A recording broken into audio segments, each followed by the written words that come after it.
Currently I am a little bit tight on cash, so I will just invest just enough to increase my max training level to the point that my trained staff won't drop anymore. The cheapest option would be to buy 20 levels of engineering workshop.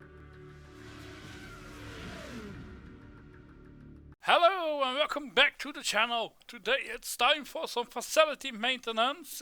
If I don't do some investments into my facilities, I am risking losing some of my trained staff, which I don't want to do. So let's get going. When your max training level drops to the same amount as your trained staff, your investments are in danger.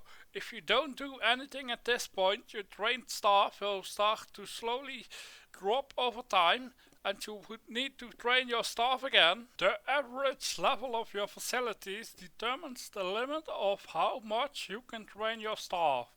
This is what you call your max training level. The amount of facilities you have divided by 7, then you get the max training level number. Using this you can calculate how many facilities you need to buy to maintain your max training level at a certain point. This also applies for when you want to train your staff. Time to calculate my max training level. I will simply add up the numbers behind my current facilities.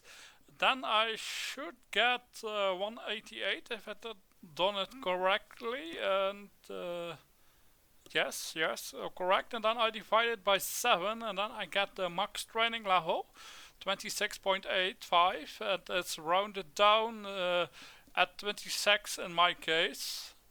Today's video is sponsored by... Oh wait, I don't have any sponsors. Subscribe now. Let's take a look at the history of my facilities so far from this season. Here we can see, take a look at the decay of the points. The overall has gone down 1 to 36.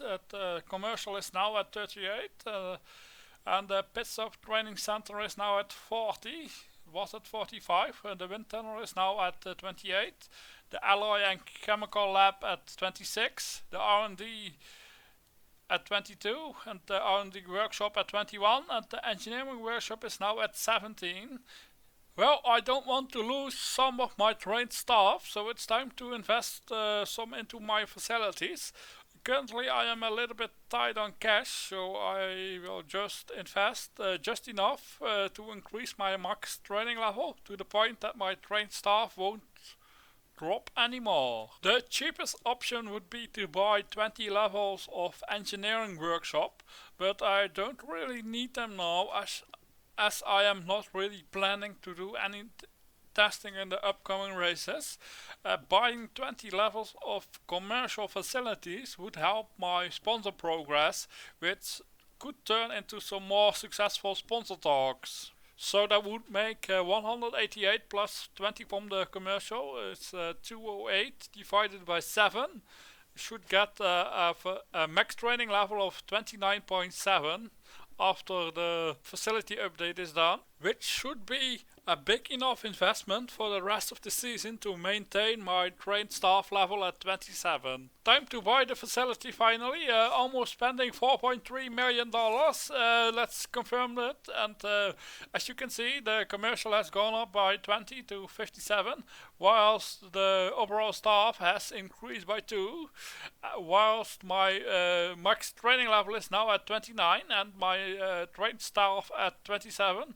Won't be dropping anytime soon this season. Thanks for watching, and hope to see you soon, and check out one of these videos if you haven't, and don't forget to hit that subscribe button. Goodbye!